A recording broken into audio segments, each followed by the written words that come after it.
Welcome back to Live, Laugh, Love Real Estate, Conversations with Lisa Loveland and Kosta Hantzis. Today, we have David McCarthy, the operating partner of Keller Williams Boston, with us as our guest. And we are going to talk, we've talked a lot about the disruption in the industry, and we never really have had a discussion about it from the brokerage standpoint. Keller Williams is a huge company. They're a big player in this. Obviously it's a wonderful company to work for. And we wanted to bring David on and kind of get his insight into what is happening industry-wide and where he sees Keller Williams operating within this disrupted industry. So David, welcome. Thank you. I know you're busy. We appreciate you taking the time to join us this morning. So welcome, and let's get started. Why don't we go ahead. Thank you, Lisa. Thank you, Kosta. I appreciate you having me on. Thank you. Yeah, so why don't we start with what are your personal opinions of everything that's happening in the real estate industry these days? Lord knows the industry itself is being disrupted all the time. I think Lisa and I, we both probably entered the market, me a little after you, but the industry itself, I shouldn't say market, the industry itself is completely different, it feels, today than it was 20 years ago, 20 plus years ago. Yet it's eerily similar. Mm-hmm. It's still a contact sport between the agent and the consumer, yet technology has disrupted the industry. And that's where we have seen the biggest change. That disruption has often made agents more efficient to do more business. And yet we know that still the piece that is still key and center of the industry is the contact between the agent and the consumer. I don't think that will ever change. As disrupted as we feel like we're getting. Yeah. So I completely agree. I think it makes us more efficient. So if you're a good agent, it makes you efficient at doing good business. And if you're a bad agent, it makes you efficient at doing business not so well. I can't see agents ever being taken out of this transaction, especially in a sophisticated market that we see in the larger cities. So from a brokerage standpoint, I mean, there's always been, there's different brokerage models. Everyone's trying to vie for a different type of platform. Talk a little bit about what you see brokerage to brokerage and how that competition is falling out. Well, certainly the competition between brokers for agents' business is higher than it's ever been. There's a lot of factors that are going into that. We've had certainly some. Obviously, when Keller Williams entered the market 30 plus years ago, it disrupted. The main disruptor that they disrupted then was RE/MAX and C21. Mm-hmm. Today, there are other industries, other business models that have come out, eerily similar to the traditional model. Because remember, we always talk about the models in kind of sort of three groups: the traditional, interdependent, and independent model. And can I stop you right there? Because we all know that, but for our viewers that might not be in the real estate industry, can you explain those three models? Because I think that'll be interesting. The traditional model is conceptually was, and I'm going to say conceptually going back many years, where the broker oversaw everything, the day-to-day, and in theory, gave leads to agents. That was before the internet and before everything, because that doesn't even happen at the traditional model. I hate to say this to my traditional broker friends. They like to say it does, but it really doesn't happen at any high level. And then the independent and interdependent are reasonably similar, but the independent is truly the agent hangs their license and does a lot of business without, I don't want to say day-to-day supervision of the broker, but without anything, looking for much from their broker. Right. Not a lot of structure. The interdependent is very much the both, where you, in my mind, the interdependent, you're teaching agents how to run a business and build a life around their business. Yes. And that to me is the most successful. Mm-hmm. But where brokers are seeing the biggest difference, first of all, the margins are getting tighter than we've ever seen before. And in Massachusetts, we're in a state where the margins are tighter because we're not typically in ancillary businesses like many other states. And why do you think that that's the part I don't understand either? Why are the margins getting tighter? The price points are so much higher, and the cost of doing business can't be that much more. The cost of doing business from a rent and salaries is climbing as it is with everybody. Right. But it's the agent splits. Okay. It's the cost of the agent split that's costing the broker the brokers receiving less Yeah. of a margin on that. And as we know, there are brokers out there. Quote, we refer to it in a not so professional way of saying buying business, where agents are being bought to move their licenses over to certain brokerages and keep their license there for a year, 2 years, 3 years, depending upon how much they're being paid to move over, so that the broker can gain. Really, it's to gain market share, so that other agents will then join without having to pay those fees. Right. That's the kind of sort of down and dirty end of that. Yes. But it's the biggest, our industry has grown remarkably, and I wish I knew the number off the top of my head right now, but it's 1.4 million realtors, let alone licensed agents that aren't realtors in the country. And Greater Boston, certainly there's a lot more licensed agents out there. But what we know, and we knew 30 years ago, and we know today, is that a significant percentage of them don't survive in the industry. Yeah. They think people like you, Lisa, have made it look very easy. They don't realize, they don't know. But you live a nice life. You work very hard, but you've been building your business and your client relationships, like many agents have that are at your level, for years. It didn't happen yesterday. Right. And as a result of that, you and other agents like you make it look simple. What we know is that it's a long journey to build that business, so that you always know that you have 3, 5, 7, 10 deals coming into your books in the next 3 months, 6 months, right. Versus new licensees really come into it thinking it's easy, and it isn't. It's difficult business. Yeah. Much more work than the consumer thinks. That's for sure. That's absolutely true. Where do you see Keller Williams playing in this field? What's Gary's vision for the next 5-10 years? Well, Gary has consistently talked about continuing to gain market share, which we're doing an okay job in the Greater Boston at. We're not doing a stellar job at that. I admit to that. But where he, I think, recognizes and has recognized for a number of years is that agents are looking for the easy solution transaction. And I don't mean easy as in you're looking for the easy answer. You're looking for transactionally for it to be easy. Mm-hmm. We know it's always going to be different. And KW has spent a lot of time and money developing Command. We as a company, individual franchises, spend a lot of time and energy trying to train on Command and get agents to jump into Command. It's hard. That's not easy. But what we know is going to happen is that the easier we make it for the agent, the stickier it is for the agent to stay with us. Yep. And that's the ultimate thing that we try to do. Yep. Lisa, as an independent contractor, I legally oversee you. Mm-hmm. But I don't tell you what you have to do to get to that goal. Right. I just legally have to make sure you're doing things legally, properly, and ethically that way. Mm-hmm. But I don't need to tell you have to use that. And that's the independent contractor model that, frankly, could be considered a struggle, yet is the absolute foundation of our industry on many levels. Right. Totally. Right.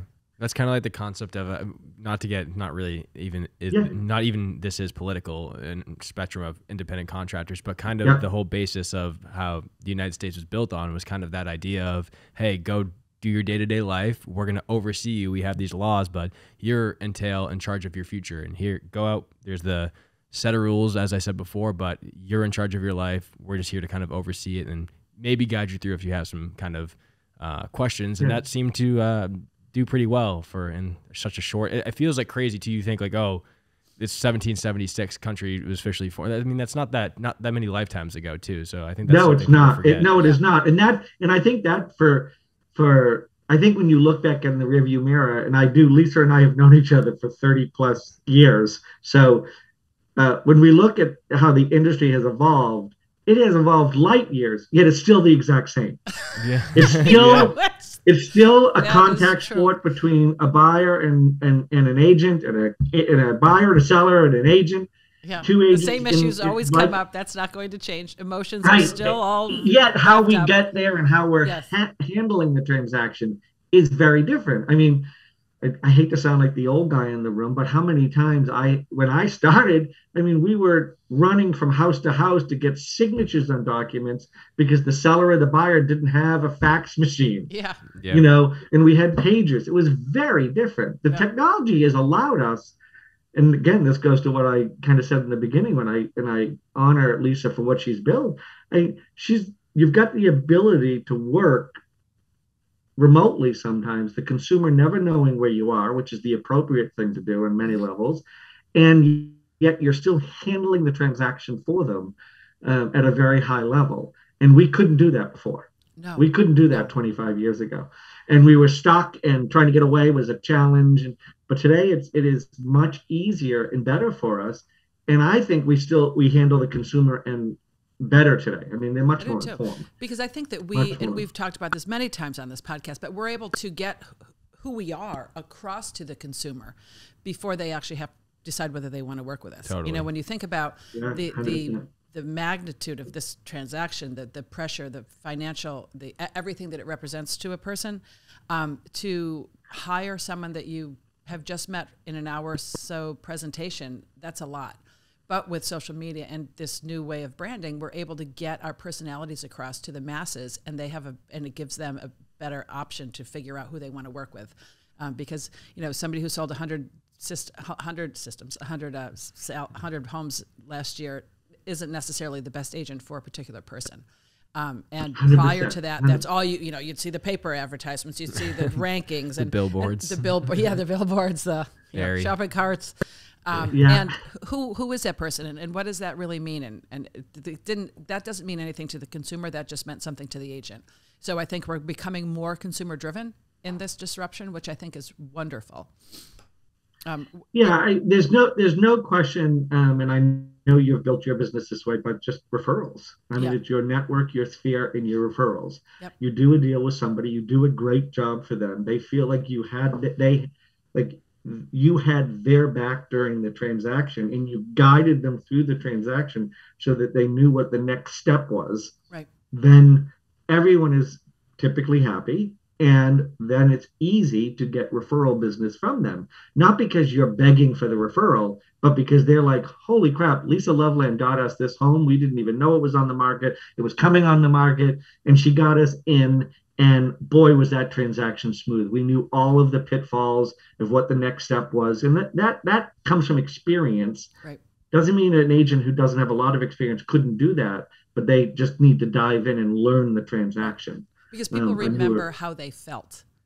And what you just described is a feeling that they have. So that's right. They don't care about my statistics. They care about how they feel when they're interacting with me. And hopefully that's what they leave our interaction with, and that's what they remember, and that's what generates referrals down the road.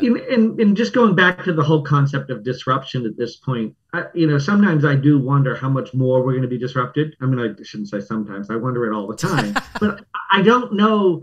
You don't know what the next piece of disruption is, because we're just consistently being disrupted. You and I have experienced the whole Zillow estimate, the Zestimate, for years. It plays a significant role. Why? I'm not sure. Does the consumer really believe it? You know as well as I do that when the consumer is selling, they say the estimate is too low. And when they go to buy, they say the estimate's too high. You can't have it both ways. Consumer. Right. We can interpret statistics however we want to at a particular moment. But no, you're right. And I think as far as disruption, we are being disrupted all the time. And I think it's important, just as in life, to find a balance. You need to be apprised of what's going on, but you don't always have to be with the next best thing, because it may be too much. Yeah. I think there's a nice balance with incorporating technology, incorporating these efficiencies, but still keeping it a very personal business. I'm glad you brought up Zillow, because it was going to be my next question to you. What do you think about? We know what Kosta and I think about the iBuying, but what do you think about iBuying? Yeah. So iBuying, first of all, iBuying has a very consistent place in our market. In other states, it has a consistent place, but it's higher. So the example I always use for iBuying that is the consumer, I think, that uses it at a highest percent. So let's just say in Massachusetts, it's a few percentage points of transactions that are done a year that are iBuyer. Mm-hmm. It's not a lot. I think most nationally, it's maybe 10% now in some states. I could be wrong on that, so don't come at me later. But it, for a long time, it hovered at 7% in the Arizonas. And people would say, why does it happen in Arizona? And the example I use from the people that I know that are in the iBuying business at a bigger level is the following. And if this touches someone emotionally, I apologize when you're listening. But, you live in Massachusetts. Your parents moved to Arizona. They're 95 and just passed away. Are you really going to go to Arizona to meet with an agent to decide to put it on the market, to clear out the couch that you don't want, but you've already got all the photos because you took care of that before? David, that's a great point. The answer is no. I never no. thought about it like that. Yeah, it's not worth your. And that's who the iBuyer is. Yeah, that's who the brokerages that offer it, and that's who the seller is that consumer. It could be, the other example I use is a divorced couple. Sometimes it's there's something that's happened that the person who had to step in, they can't come to agreement. But the deceased family and or the family being moving on to the next phase of nursing home or something is who, I don't know statistically, but I bet you it's 80% of the business is that. Yeah, it's not the guy, it's not you and I going, oh, let me see if I can do iBuying, because the consumer learns that it's 20% of the cost of the house is taken off so that they can guarantee the sale, and then the brokerage makes the money during the iBuying process. And there's no relationship there. And if you're in the scenarios that you just spoke of, the unfortunately deceased and possibly, a divorce, you're not necessarily looking for the relationship and the help from an agent. You're looking to just move treat on. This as a transaction. And the deceased one, it's very clear. You just don't want to deal with it. It's a headache. It's a $400,000 house. I'm going to make an extra couple grand. It's not a big deal to my inheritance. That's right. And that's what I hear from friends and the brokers that do a lot of it. That's what I hear. And they like that business. It's the same thing in you and I. I mean, how many times have you chased a FSBO? Right. Probably not much, because that's not your skill. Right. It's not why you got in the business. That's right. It just depends. It's just another piece of the business. Yeah. I just don't think it's going to be huge, but it's going to be there forever. It's been there forever, as it is. Right. Hope that helps. It does. It does. And what's your feeling as far as having brokerages integrated with lending and, more having a streamlined? Well, I always use the example without giving names in Massachusetts. There are a lot of brokers today that, let's just say they're in their 60s and 70s, that remember the brokers that did it all. They did insurance, they did brokerage, and they even had attorneys in their in-house, which gave them, in Massachusetts, title. You and I could name the names. I don't want to name them on a recording, but they were out there. There's a couple that are out there kind of today still doing it. I think that model likely is going to come back. Yeah, in some cases, there's a lot of brokerages that own a title company, and they make money on the title side, especially in states that are title states. We're an attorney state, so in Massachusetts, it's just not common. But you see brokerages with insurance relationships and with attorney relationships, and I think we'll continue to see that throughout the country, and certainly develop in Massachusetts. Right, 100%. It's all to me. That's, and the same thing with mortgage. But to me, the whole thing on that, honestly, is being really the consumer. They look at us for referrals. You know that. How many times have you given a referral for a moving company, a painter? And we just need to be careful with that, because I like to believe that 98% of us are really ethical and moral, and we're doing the right thing by our clients, but there's some percentage that aren't. Yes. And that's where we get ourselves in trouble, or we get a bad name. Yeah. When you find out that so-and-so is their best friend, and there's a reason. That's where I get the kind of like, oh, I don't like that. Yeah. But if you're being really transparent about it, I'm good with it. Yeah, I'm good with it. I think what you pretty much described too is the Jeff Bezos Amazon model too, and I think a lot of brokerages are kind of modeling that, or wanting to model that model where Jeff Bezos pretty much says and speaks about how they just want to make it so easy for the customer customer service all day. We want to make the transaction so simple. You click one button, shows up your door the same day. And I think a lot of people look at that and say, what you talked about too, of brokerage kind of doing the vertical integration of having everything there as a selling point of being like, hey, you just come here and we take care of the transaction from A to B, and then you end up with your household and you get insurance and everything like there. And it makes it so much easier for the customer because they don't have to think. In terms of marketing, it's like we talk about in social media marketing, which we do is like, if you want to take somebody from A to B, you want as little steps in between. You just want to click at the button. What came 100%. Before is see on Instagram where you had just like, there's no really links before on Instagram. So people would have to go then see a post and be like, oh, this looks interesting. Let me go to Google and the internet and let me search this website or search this idea. Now you can tag different accounts, and now we have link in bio where you can go to the link in bio. We have something like a link tree that has 10 different links where you have it there, which just makes the process seamless. And people, I forget what the actual percentage is, but the more you have people click, the less they're more willing to pay attention and actually go to the end point. So I just find that interesting that a lot of people are taking that. I agree with that. And there's a couple of models, a couple of systems that I use that every time I hit click, I'm like, why did I hit click again? Why am I doing this again? It makes no sense to me. But I think you're spot on about that, Kosta. But the interesting thing to me about the whole conversation, really specifically about how we are bringing these ancillary businesses back into our industry, it was there 40 years ago. We got out. I mean, think about Prudential Insurance. Prudential Insurance was one of the biggest real estate firms in the country. And why were they in the business? So that they could buy and sell homes and know who was going to buy it next so they could sell them insurance. Yeah, it makes complete sense. That was what they were doing. Yeah. And it's the same thing with and it was very transparent. I think we're going to go back to some of that a lot more. And we know it. We see it, in the industry today. And I don't have a problem with it, as I said, at all. However, where I get concerned and anxious at times is that the consumer just needs to be fully aware of what they're getting themselves into. Totally. Lisa and I were selling real estate at the big crash. And what was the reason for that big crash? A lot of people were buying homes and they really couldn't afford them because they were being sold the concept of home ownership and no money down. Right. And that was the problem. Yeah. I will say though, shame on the consumers for this. I mean, we have to understand, if there's $5 going out, there's got to be more than $5 coming in. Yes. And it's a little bit of everything. Yeah. All the industries were involved in it, and the consumer wasn't doing the right thing. Yes. They were looking for the next big buck. Yeah. For sure. I will say though, in terms of that kind of integration, that vertical integration though, by doing that though, I think definitely you have to make sure that it's done at a high level where each kind of sector, the mortgage part, the insurance part, the actual realtor part, has to be done at a high level, not just saying, okay, now we have all this stuff and great.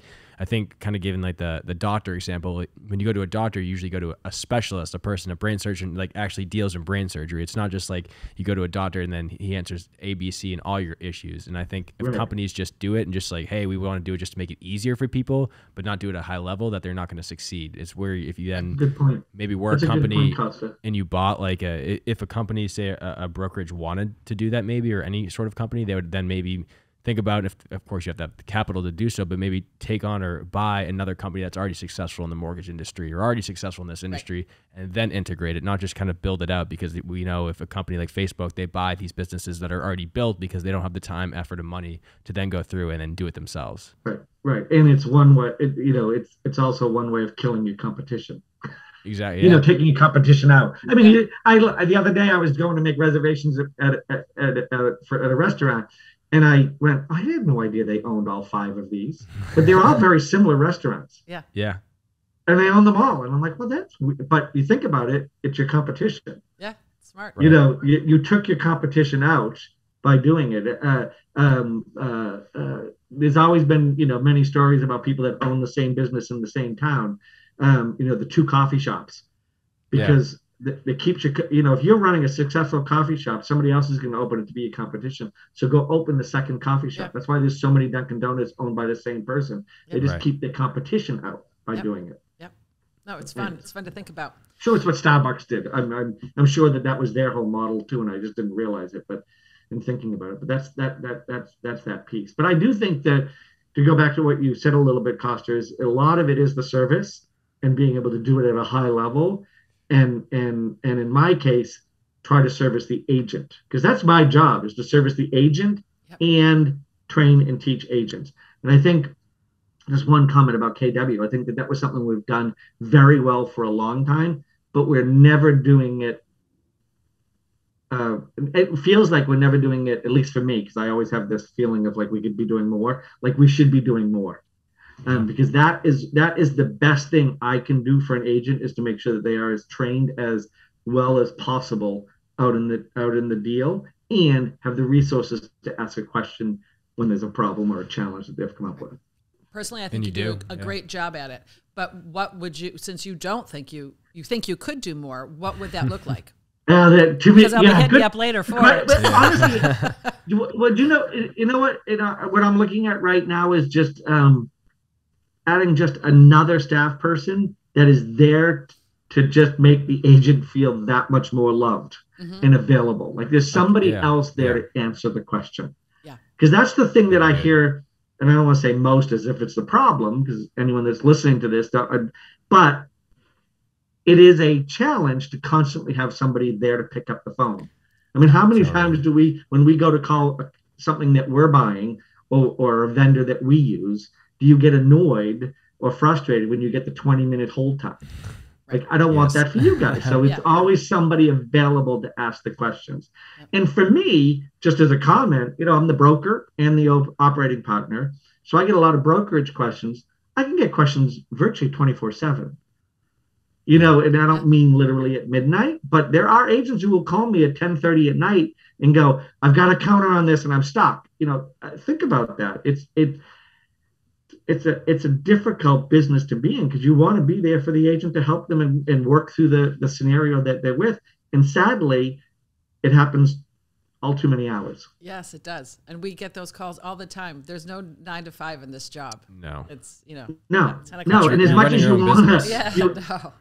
Yeah. I mean, what you just said, that's great too. And I think that would be very valuable for I think me and Lisa personally, we're both very like to do it ourselves, and like we'll figure it out, and like we'll just like go, if we fail, like whatever, we'll figure it out quickly. Sometimes I feel like I don't even ask for help because I'm like extra step, which is might be a good thing or a bad thing, but I think definitely people have to remember too, just speaking on that, you're realistically an entrepreneur when you work, especially for KW too. You're running your own business too, so you're not always going to have somebody to answer your questions. Although you might want to have somebody there to hold your hand throughout the process, but this is still a job where you're not getting paid a salary. You're still taking that percentage to it goes back to the brokerage too, but you're not working in, let's say, a salary job where you're only working between these hours. Then if you have a question, you can go ask the person down the hall and knock on the door. You have to take some risk too, and the only way to learn is to be like, I didn't do that right the first time, and I'm not going to go then blame Keller Williams, the brokers, where nobody answered my call at 11:30 at night. Well, and sadly, that is what we hear sometimes. I don't mean to, but we do hear, like, you weren't there for me. I'm like, it was 9:30 on a Saturday. Change and sometimes I chuckle about the questions you get asked too, because the thing that as a broker, every question you have is important and urgent to you. Yeah. Regardless of what it is. I mean, I'll get questions on stuff and I'm like, that really is just a 9 to 5 question. Yeah. But it's important to them at that time. Right. And I have to deal with it. And I have no problem dealing with it. It's just it's a part of our business. Yes. Yeah. No, it is. Because it literally is 24/7. The thing that I hope for every year is the agent that doesn't brag about doing business on Thanksgiving, Christmas, Easter. Those are the ones that it drives me nuts. Oh my God, no, my buyers were in from out of town. It's Thanksgiving. It's even worse now. Really is a day to spend. It really is a day to spend with your family. Right. With social media, it's even worse. Like now too, I'll go on social media on Thanksgiving and Christmas, and they'll see somebody just posting like, "Oh, out with buyers, like no sleep, don't do this." Sometimes they say it directly, like, "Oh, do anything for my buyers," but then it's just like casually, like, "Oh, I know it's Christmas and I know it's Thanksgiving, and I see that you're posting submitting offers." Like it's like I know why you're posting that. You're not just posting that for the fun of it. You're posting that to be like, "Oh, look at me and what I do," and it's that's like just not a great selling point. I always look at that and say, wow, that's somebody who can't manage expectation or time. Well, that's right? A great point, Julie. Yeah. You get to say that better than I can. But I do. I literally go, I don't understand. Because you can't tell me that a buyer is like, oh my God, I want to go see things on Thanksgiving because I'm in from out of town. Yeah. They would fully go, oh my God, it's Thanksgiving, spend time with your family. Understand. We can do it. We can do it on Friday. Right. What is your perspective on social media in terms of as a whole right now, or in terms of Keller Williams as a brokerage? Where do you see the idea of social media fitting into the brokerage and then the individual agent at sea and the importance of that? So social media is a big, broad subject. I will say that I think as a brokerage, I could be doing a better job with social media, educating the consumer, whether it be an agent or a consumer, about the industry. I could be doing a better job. Um, um, and I think many agents, some agents, for lack of a better term, overshare on social media. And I'm not talking about the one that's posting pictures of them, doing things that you tell your kids never to do. I'm just, you just overshare, and it's just not necessary. And anyone who knows me knows I use social media, but I'm not every day posting, a negative story or a positive story. It's just kind of sort of a journey that you're on. Yeah. So I think some agents overdo it. Lisa made a comment about the bragging rights of number one and stuff like that earlier, and I don't. That the context was that it's probably it. Some people fall for that. The consumers, some people fall for it. That agent, as Lisa knows, has worked very hard to get where they are, and they want to share. And I'm not somebody who responds to that personally. Yep. And that may be a fault. That may be a negative when it comes to running a brokerage. There are agents within any one of the three companies that say to me, please don't send out the rankings with me on it. I don't like it. And then I'll get the call of, it's Tuesday. You said it was going to go out on Saturday. Because they want to brag about the ranking. Yeah. So I'm in that kind of sort of no-win. But there are agents in the offices that literally will say to me, I do not want rankings sent out. I do not want the world to know that I'm number one. Right. Yeah. Respect to them. Yeah. Everybody's different. Yeah, exactly. Yep. I segued on that, but I hope that helped. Yeah, no absolutely. It did. But social media is, I like it. I mean, but I do think people overshare. I don't know how else to say it. I think it's a great marketing tool. It's a great way to share your story of how you do your business and what you're doing, the marketing, the caliber of the marketing material that you do. Right. I think it's the content. I mean, social, regardless of whether one likes it or not, it's here. Yeah. And now is the time to kind of repurpose and figure out how you want to present yourself. So when you see, and I hate to keep going back on agents that keep promoting themselves. I mean, for everyone listening, we do have to promote ourselves because you wouldn't know it. It's important to know that your agent is respected in doing business, but it doesn't have to be all the time. Look at me. And when and so what that will do for the consumer is have them be able to better understand who that person is. Because when you first started out in social media, that's what it was about. Now it's changing. So if you're not changing with it, that says something about how you're doing your business. If you're constantly posting content when content is so important about yourself and nothing that's benefiting the consumer, well, that tells the consumer something about that particular agent.